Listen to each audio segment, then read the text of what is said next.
Okay बेटा, सब लोग ध्यान दीजिए इधर। 20 मिनट में हमें कंप्लीट करना है, फटाफट ध्यान दो। दरवाजा बंद करो। हमारे पास है अगला topic, drift of electron and origin of resistivity. देखो, हम लोग जानते हैं कि कंडक्टर के अंदर फ्री इलेक्ट्रॉन्स होते हैं और वो फ्री इलेक्ट्रॉन्स लगातार इधर उधर रैंडमली घूमते रहते हैं। जैसे कि अगर आप देखेंगे कि एक इलेक्ट्रॉन है जो इस एटम से टकरा के इधर गया, फिर इधर गया, फिर इधर गया, फिर इधर गया, लगातार इधर घूमते रहता है। वैसे इस रास्ते को जो स्ट्रेट लाइन पाथ फॉलो करता है, इसे कहते हैं फ्री पाथ। इसे क्या कहते हैं?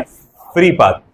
और अगर मैं सभी इलेक्ट्रॉन्स का एवरेज वेलोसिटी निकालूंगा, है ना, कोई भी क्रॉस सेक्शन पकड़ता हूं मैं, इसका कोई भी एक क्रॉस सेक्शन पकड़ूंगा और उसमें से पास होने वाले सभी इलेक्ट्रॉन्स का अगर मैंने एक एवरेज वेलोसिटी निकाला तो वो एवरेज वेलोसिटी आपकी 0 आएगी।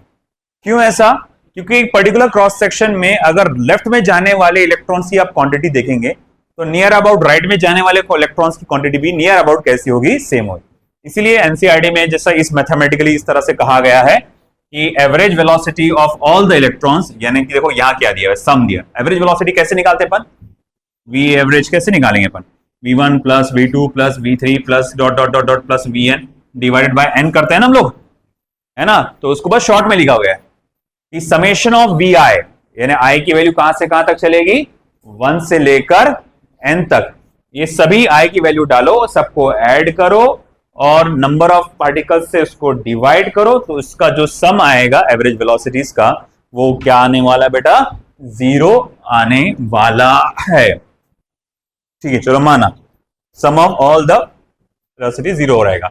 अब देखो बेटा यहां क्या होगा, जब आपका पार्टिकल यहां से, सॉरी नॉट पार्टिकल, इलेक्ट्रॉन यहां से आता है, इससे टकराता है और इधर जाता है, इसका जो कोलिजन होता है परफेक्टली इलास्टिक होता है। It's a perfectly elastic collision. अब परफेक्टली इलास्टिक कोलिजन में क्या होता है, आते वक्त जितनी स्पीड थी टकराने के बाद भी क्या रहेगी? उतनी ही स्पीड रहेगी, उसमें कोई फर्क नहीं आएगा। हाँ, मगर मैं कोलिजन को अगर स्लो मोशन में ऑब्जर्व करूं तो ये इलेक्ट्रॉन आया, है ना, अब टकराने के बाद जो भी इसकी स्पीड थी वो 0 हो जाएगी और फिर उसके बाद तेजी से फिर वो बाहर निकलेगा। तो जब वो तेजी से ऐसे बाहर निकलेगा तो उसकी इनिशियल स्पीड क्या होती है बेटा? 0। और फिर उसके बाद वो एक्सेलरेट होकर पुरानी वाली स्पीड को गेन करता है। और जैसे कि हम जानते हैं ऐसे सिचुएशन में हमारा फॉर्मूला क्या लगता है फिर वेलोसिटी निकालने का? v equals to u plus at। ये फॉर्मूला आपने देखा होगा, काइनेमेटिकल इक्वेशन। कहां लगता है ये फॉर्मूला? कहां लगता है ये formula? v equals to u plus at, uniformly accelerated motion के लिए। तो अगर मैं एक आयत पार्टिकल पकड़ता हूं, कौन सा पार्टिकल बेटा? आयत पार्टिकल। आयत पार्टिकल की फाइनल वेलोसिटी क्या होगी? उसकी इनिशियल वेलोसिटी, उसका एक्सेलरेशन मल्टीप्लाई बाय टाइम। ठीक है ना। और जैसे कि आप जानते हो कि आपका एक्सेलरेशन क्या होता है? आपका QE बाय m। अच्छा, यहां कौन है बेटा? यहां पे, यहां पर इलेक्ट्रॉन है, तो उसका चार्ज क्या होता है? -e। तो vector E upon m into t। तो फिर मैं बोलूंगा ठीक है भाई, तो final velocity of the ith particle फिर मैं क्या लिख सकता हूं बेटा? Initial velocity of the ith particle plus minus of E, capital E upon m into t। तो हम लोग कहेंगे कि ये हमारा ith पार्टिकल का वेलोसिटी का फॉर्मूला है। और अब अगर मैं कहूंगा, आप सिर्फ एक ith पार्टिकल की बात कर रहे हैं, है ना, आप सिर्फ एक ith पार्टिकल की बात कर रहे हैं या ith इलेक्ट्रॉन की बात कर रहे हैं, सॉरी, तो मैं ये जानना चाहता हूं सभी इलेक्ट्रॉन्स का ऑन एन एवरेज क्या हाल रहेगा। तो एवरेज वैल्यूज, एवरेज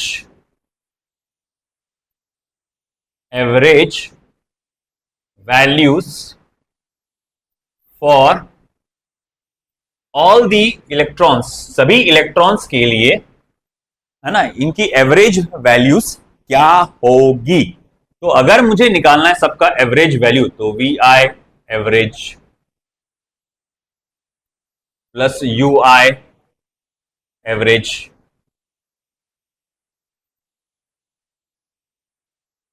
प्लस आपका -E vector E upon m into time का एवरेज वैल्यू, टाइम का एवरेज वैल्यू। अब टाइम का जो एवरेज वैल्यू, ये टाइम का टाइम है बेटा? आपका टकराए बाद यहां से यहां जाने का टाइम, इसे हम लोग कहते हैं ये जो दो फ्री पाथ ट्रैवल करने का टाइम, इसे कहा जाता है रिलैक्सेशन टाइम। तो ये जो टी एवरेज होता है, तो आपका टी एवरेज होता है, तो वो इसको हम लोग टॉस से इंडिकेट करते हैं, एंड टॉस स्टैंड्स फॉर आपका क्या आएगा, रिलैक्सेशन टाइम। और इनिशियल वेलोसिटी ऑफ की एवरेज वैल्यू अगर मुझे लिखना पड़ा तो मैं इसको फिर ऐसे लिख सकता हूं, फाइनल वेलोसिटी को ith पार्टिकल के, ये इनिशियल वेलोसिटी तो जीरो हो जाएगी क्योंकि कोलिजन जैसा जब वो टकराता है, टकराने के बाद जब वो आगे निकलता है तो उसकी इनिशियल वैल्यू क्या होती है, जीरो। तो minus e capital vector e upon M into t average, sorry relaxation time. हाँ, इस तरह से आपको दिया हुआ है बेटा। ये क्या है बेटा, फाइनल वेलोसिटी ऑफ आपका average, final average velocity of all the particles. अब देखो ये final velocity of all the particles, तो होता क्या है कि जब भी हमारे इलेक्ट्रॉन्स, देखो ये एक इलेक्ट्रॉन आया तो हम लोग देखते हैं कि अच्छा अच्छा ये ऐसा ऐसा यूं टकराते रहता है, हाँ, मगर ये रैंडम टकराते रहेगा, रैंडम टकराते रहेगा, इधर उधर भागेगा, कभी इधर भागेगा कभी उधर भागेगा, in the absence of electric field, in the absence of electric field. अब अगर इलेक्ट्रिक फील्ड आ गया तो क्या होगा, मालूम क्या नजर आया आपको, टकरा रहा, कोलिजन हो रहे, अभी भी मोशन थोड़ा थोड़ा रैंडम भी है, मगर आप देखो रिजल्टेंट मोशन उसका किधर हो रहा, टकराते टकराते टकराते टकराते कहां जा रहा, इधर ही जा रहा ना। तो आप देख सकते हैं electron in the direction opposite to the electric field इधर बढ़ रहा है। तो जैसे कि हमने कहा था एग्जांपल के तौर पे कि इलेक्ट्रिक फील्ड इधर है, तो हम लोग मानते हैं कि इलेक्ट्रॉन्स इधर बढ़ रहे हैं, तो एक्चुअल में वो इलेक्ट्रॉन्स का मोशन इतना स्मूथ नहीं होता, स्ट्रीमलाइन मोशन जैसा नहीं होता कि आराम से बहता जा रहा है इलेक्ट्रॉन हवाओं में, वादियों में, एकदम ऐसा नहीं, वो जाएगा टकराते हुए, है ना, ऐसा इधर देने हम उसको इलेक्ट्रॉन को, ऐसा ऐसा ऐसा ऐसा यूं टकराते टकराते टकराते टकराते टकराते टकराते लेफ्ट साइड में जाएगा। तो अब ये जो आप एवरेज बता रहे हैं कि एवरेज, ऑन एन एवरेज आपका इलेक्ट्रॉन इधर ट्रैवल कर रहा है ना, तो इसी कॉन्सेप्ट को हम लोग क्या कहते हैं बेटा, ड्रिफ्ट स्पीड या ड्रिफ्ट वेलोसिटी कहा जाता है। तो मैं कहूंगा ठीक है भैया, यही मेरा कहलाएगा आपका ड्रिफ्ट स्पीड, नो हो जाएगा ये तो, इसी को मैं ड्रिफ्ट वेलोसिटी कहूंगा, जिसको मैं स्केलर फॉर्म में अगर लिखूं तो स्मॉल ई अपॉन कैपिटल ई अपॉन एम इंटू टॉ। अब देखो ये मेरे पास ड्रिफ्ट स्पीड का एक फॉर्मूला आ गया, इससे मैं एक क्वेश्चन नंबर 1 दे देता हूं। यहां थोड़ी सी एचसी वर्मा की कंट्रोवर्सी आ जाती है। एचसी वर्मा में ड्रिफ्ट स्पीड कैलकुलेट करने के लिए उन्होंने s is equal to u t plus half of a t square का फॉर्मूला इस्तेमाल किया। पहले s is equal to u t plus half of a t square, फिर इनिशियल वेलोसिटी जीरो लिए उन्होंने, half of Q E upon m लिया उन्होंने, और टॉ का स्क्वायर लिए। फिर उन्होंने बोला कि देखो ये जो भले ही मैंने यहां पर एक्सेलरेटेड मोशन कंसीडर किया और उसके लिए डिस्प्लेसमेंट का फॉर्मूला लगाया, मगर ऑन एन ये जो मोशन होता है ये शुरू में एक्सेलरेटेड होता है, बाद में तो यूनिफॉर्म स्पीड से ट्रेवल करता है। तो इसीलिए अगर मुझे एवरेज वेलोसिटी निकालने के लिए कहा जाए तो डिस्प्लेसमेंट अपॉन टाइम करना चाहिए मुझे, यानी half of Q E upon M tau का स्क्वायर अपॉन टॉ, फिर से तो ये कैंसिल होगा, तो half of Q E upon M into tau, या फिर इलेक्ट्रॉन रहा तो उसका इलेक्ट्रॉन का चार्ज डाले तो ऐसा। अब देखो ये फॉर्मूले और ये फॉर्मूले में क्या फर्क नजर आया आपको, हाफ आ गया, है ना। अब ये वजह से क्या हुआ, ये हाफ आने की वजह से एचसी वर्मा के सारे प्रॉब्लम्स जो किए गए हैं वो ये फॉर्मूला कंसीडर करके किए गए ड्रिफ्ट स्पीड वाले। और हम ये जो फॉर्मूला, हमको तो भाई वर्मा साहब no doubt he is a genius, है ना, मगर हमें एनटीए को फॉलो करना पड़ेगा, है ना। वो गलत है सही है, उनका झगड़ा चल रहा है उस चीज को लेके, यूट्यूब पे उनकी वीडियोस है आपस में एक दूसरे को लेकर बोलते हुए, मगर हमको वही करना पड़ेगा भले ही गलत, है ना। जैसे कि भाई एक एग्जाम हुआ था नीट का, उसमें बोला गया था क्या, 2000 कुछ पहले से बोला गया था atom is one of the most stable structure, बाद में खुद ही बोले पलट गए कि नहीं भाई वो इतना स्टेबल भी नहीं होता, मगर उस एग्जाम से पहले हमको मान के चलना पड़ा था स्टेबल स्ट्रक्चर है। जब उसने बात पलट दिया तो हाँ हम बिल्कुल बोलते हैं ना अपन वैसे दोस्त कि हाँ जैसा बोला वैसी हाँ में हाँ मिलाने वाला, बिल्कुल अपने को वैसी मिलना पड़ेगा, रहना पड़ेगा, हमको एनटीए को हाँ में हाँ मिलाना पड़ेगा, चाहे सही हो या गलत, तभी नहीं, मगर इन्होंने बोल दिया एनटीए वालों ने ये ड्रिफ्ट स्पीड का फॉर्मूला है तो यही है और इसी को फॉलो करना है आपको। चलो, तो हमारे पास ड्रिफ्ट स्पीड कैलकुलेट करने के लिए एक फॉर्मूला आ गया, चलो ठीक है भाई मान लिया। अब मान लो कि एक इलेक्ट्रॉन को इस एंड से उस एंड पे जाने के लिए कितना टाइम लग जाता है डेल्टा टी, और उसकी ऑन एन एवरेज स्पीड यहां से यहां ट्रेवल करने की थी कितनी, वीडी, है ना, तो मैं बोलूंगा अच्छा जरा बताना तो ये डिस्टेंस कवर कितना हुआ फिर। डिस्टेंस कवर्ड का बेसिक सा फॉर्मूला क्या है, स्पीड इनटू टाइम। तो ये डिस्टेंस कवर करना है, इसकी वैल्यू क्या होगी, स्पीड मल्टीप्लाई बाय टाइम। तो हाँ भाई मल्टीप्लाई करती है, ये डिस्टेंस कवर्ड है, ये स्पीड इनटू टाइम है। अच्छा ठीक है चलो मान लिया। अब अगर मैंने कहा what is the volume of this conductor, आप कहेंगे sir area into length. Okay हाँ चलो मान लिया। अच्छा इसका एरिया कितना है, तो बोले ए पकड़ लो, क्रॉस सेक्शनल एरिया ए बोला हुआ है। अच्छा लेंथ कितना है, तो बोले फिर वो लेंथ तो उसका वीडी इंटू डेल्टा टी बोला गया है। दिस इज द आपका क्या वॉल्यूम ऑफ दिस कंडक्टर। आई बात समझ में, ठीक है। अच्छा चलो मान लिया this is the volume of the conductor. अब मैं ये जानना चाहता हूं कि एट एनी इंस्टेंट, किसी भी वक्त मुझे बताओ इसमें कितने नंबर ऑफ इलेक्ट्रॉन्स होंगे, इस पर्टिकुलर कंडक्टर में number of electrons at any instant कितने होंगे। तो number of electrons in the conductor at any instant कितने होंगे। तो number of electrons in the conductor at any instant capital n मान लो निकालने के लिए, तो मुझे क्या करना पड़ेगा, number of electrons per unit volume multiply by volume. थोड़ा सा मैं डिटेल में बता रहा हूं, नोट्स में नहीं है, वो नोट्स में एग्जैक्टली एनसीईआरटी है ना, तो उसमें थोड़ा सा अलग है। तो number of electrons per unit volume multiply by volume. अच्छा ठीक है मान लिया नंबर ऑफ इलेक्ट्रॉन्स जो आपके कहेंगे आपके पूरे कंडक्टर के अंदर फिलहाल कितने हैं। अच्छा ठीक है मैं बोलूंगा ओके वॉल्यूम कितना उसका, तो आप कहेंगे a we D delta t. This is the total number of what we can say electrons at any instant. मैं अगर झांक के देखूं कितने इलेक्ट्रॉन्स में गिनूं अगर मैं, ये फॉर्मूले से मैं कैलकुलेट कर सकता हूं। Got that. अच्छा ठीक है अब मैं ये जानना चाहता हूं total charge at any instant. तो किसी भी वक्त अगर टोटल चार्ज चाहिए तो कैसे पता चलेगा, Q is equal to N E. चलो मल्टीप्लाई करो, तो total charge is equal to फिर व्हाट, एन ई। ओके ओ हाँ टोटल एन की वैल्यू डालना, N small E A V D delta T. हाँ okay N E A V D delta T, ये हो गया टोटल चार्ज। करना क्या था, सिर्फ कैपिटल एन की वैल्यू में स्मॉल ई को मल्टीप्लाई करना था। किसी एट एनी इंस्टेंट फिलहाल कितना चार्ज होगा, तो आप देखो उसमें कितने नंबर ऑफ इलेक्ट्रॉन्स है, तो बोले इतने नंबर ऑफ इलेक्ट्रॉन्स है, उसको इलेक्ट्रॉन के चार्ज से माइनस कर दो। अच्छा ठीक है चलो मान लिया this is the total number of charge at this particular time delta T. फिर मैं बोलूंगा जैसे कि मैं जानता हूं कि करंट, एवरेज करंट का फॉर्मूला क्या होता है, delta Q upon delta T. तो मैं डेल्टा क्यू को क्या लिख सकता हूं, आई इंटू है ना, I into delta T, N E A V D into delta T. अब क्या होगा बेटा, ये डेल्टा टी क्या हो जाएगा, कैंसिल हो जाएगा, और मेरे पास एक बहुत इंपॉर्टेंट इक्वेशन आ जाने वाली है, n E A V d. ये बहुत इंपॉर्टेंट इक्वेशन है, ये याद रखना, बहुत इंपॉर्टेंट इक्वेशन है। Current as a function of drift speed, I equal to N E A V d. ये जबान पे होना चाहिए आपको, ये है ना, लिखना मत जबान पे, है ना, जबान पे होना चाहिए। मतलब क्या कि आपको याद होना चाहिए। मैं बोल रहा हूं ड्रिफ्ट स्पीड और करंट का relation I equal to N E A V D.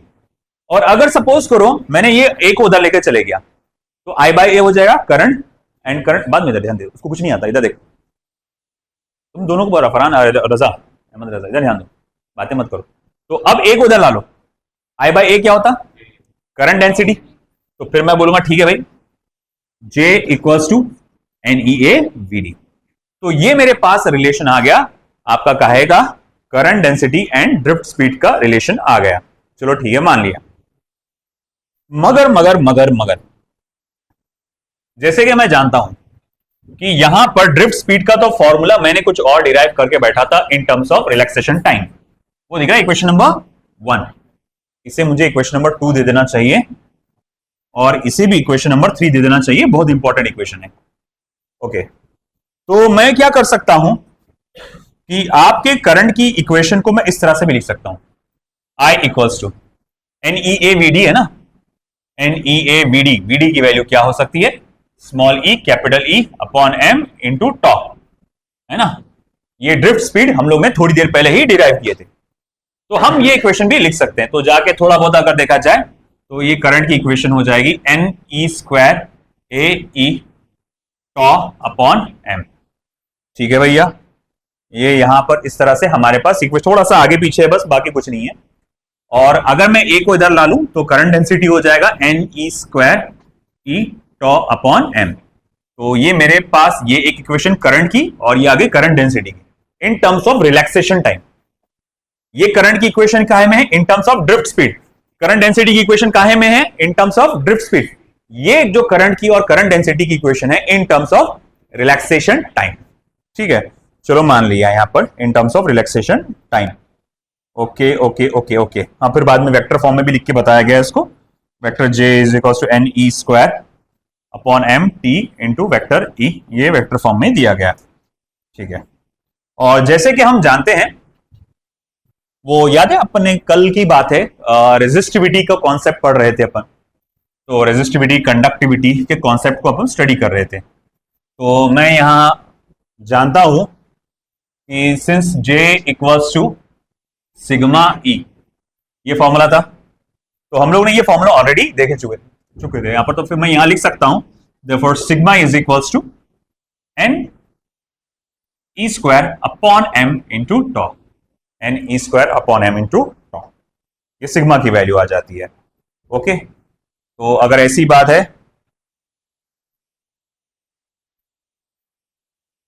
Okay, N e v d n E square upon, फिर उसके बाद अगर मैं यहां से टॉ की वैल्यू डाल दूं यहां पे टॉ की value, therefore tau is equals to sigma M upon N E square, that is drift speed is equals to small E capital M upon tau की वैल्यू आप डालेंगे सिग्मा एम अपॉन एन ई square. तो okay, M और M हुआ cancel. Okay, further ये E और ये E हुआ cancel, sigma E upon N times of small E. ये मेरे पास ड्रिफ्ट स्पीड की एक और फॉर्मूला है।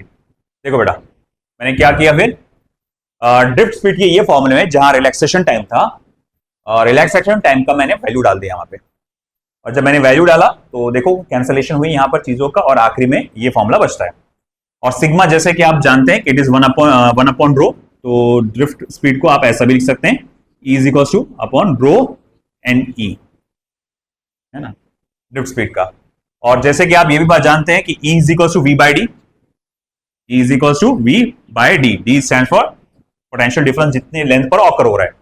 मान लो उस कंडक्टर का लेंथ एल था, कंडक्टर का लेंथ एल था, तो मैं e is equal to v by l भी लिख सकता हूं। तो अगर मैंने ये फॉर्मूला डाला तो drift speed will be e की जगह आ जाएगा v upon l rho n e, l rho n e. ये वी याद रखना पोटेंशियल डिफरेंस है, ना कि ड्रिफ्ट स्पीड। तो ये मेरे पास ड्रिफ्ट स्पीड का एक और फॉर्मूला आ गया।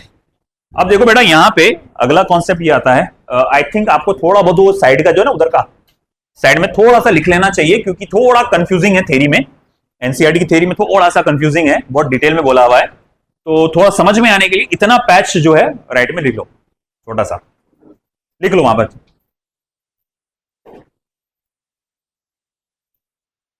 ओके, देन फर्दर अगर देखा जाए कि कुछ खास बातें जो हमको ध्यान में रखनी है, कि जो पहला पॉइंट अगर मुझे ध्यान में रखना चाहिए जो वो है कि ड्रिफ्ट वेलोसिटी का जो डायरेक्शन होता है, ड्रिफ्ट वेलोसिटी का जो डायरेक्शन होता है, it is always opposite to the direction of electric field. देखो, क्योंकि ड्रिफ्ट वेलोसिटी किसकी वेलोसिटी है, हम बात करें कंडक्टर्स में। कंडक्टर्स में कौन मोशन में होता है? पॉजिटिव चार्ज होता है क्या? कौन होता है मोशन में? इलेक्ट्रॉन्स होते हैं। और electrons they always move in the opposite to the direction of electric field. तो अगर इलेक्ट्रिक फील्ड ऐसी आ रही है तो इलेक्ट्रॉन्स का ड्रिफ्ट वेलोसिटी का डायरेक्शन किधर होगा? इधर। अगर इलेक्ट्रिक फील्ड ऐसी आ रही है तो ड्रिफ्ट वेलोसिटी का डायरेक्शन क्या होगा? इधर। अच्छा देखो, ये वाला फॉर्मूला देखो यहां पे, इस फॉर्मूले में मैं यहां लिख सकता हूं drift velocity is equal to I upon N E A. क्या नजर आया? Drift velocity is inversely proportional to area of the conductor. अब ऐसा है कि अगर सपोज करो कि मेरे पास कुछ इस तरह का कंडक्टर है, जिसका एरिया A1 इधर का, एरिया A2 इधर का, A2 is greater than A1, A2 is greater than A1। तो मैं पूछ रहा हूं कि कौन से क्रॉस सेक्शन में ड्रिफ्ट वेलोसिटी ज्यादा होगी। तो इस जिसका एरिया ऑफ क्रॉस सेक्शन क्या है, ज्यादा है, वहां ड्रिफ्ट वेलोसिटी क्या होगी, कम होगी। और जहां एरिया ऑफ क्रॉस सेक्शन कम है वहां ड्रिफ्ट वेलोसिटी ज्यादा होगी। ये बिल्कुल उस पानी की जैसा है जो फ्लूइड मैकेनिक्स में पढ़े थे, इक्वेशन ऑफ कंटिन्यूटी, है ना। आप क्या करते, स्पीड बढ़ाने के लिए दबा देते सामने वाले पाइप को, वैसे ही है। तो भाई हम लोग कहेंगे ओके, तो भाई इस सेक्शन में यानी कि drift velocity in the first section will be greater than the drift velocity in the second section. However, मान लो कि एक वायर था जिसका क्रॉस सेक्शन ऑफ एरिया ऐसा था A1, आपने पूरा का पूरा वायर का एक साथ एरिया ऑफ क्रॉस सेक्शन बढ़ाया आपने, समझ में आया आपको, पूरे के पूरे वायर का क्रॉस सेक्शन एरिया एक साथ इंक्रीज किया, है ना, इसका नहीं, पूरे के पूरे वायर का एरिया ऑफ क्रॉस सेक्शन आपने इंक्रीज किया। तो पहले क्रॉस सेक्शन ऐसा था, बाद में ऐसा बना दिए, अब ड्रिफ्ट स्पीड में कोई फर्क नहीं पड़ता। पूरे के पूरे वायर का क्रॉस सेक्शन एरिया बढ़ाओगे, ड्रिफ्ट स्पीड में कोई फर्क नहीं पड़ेगा।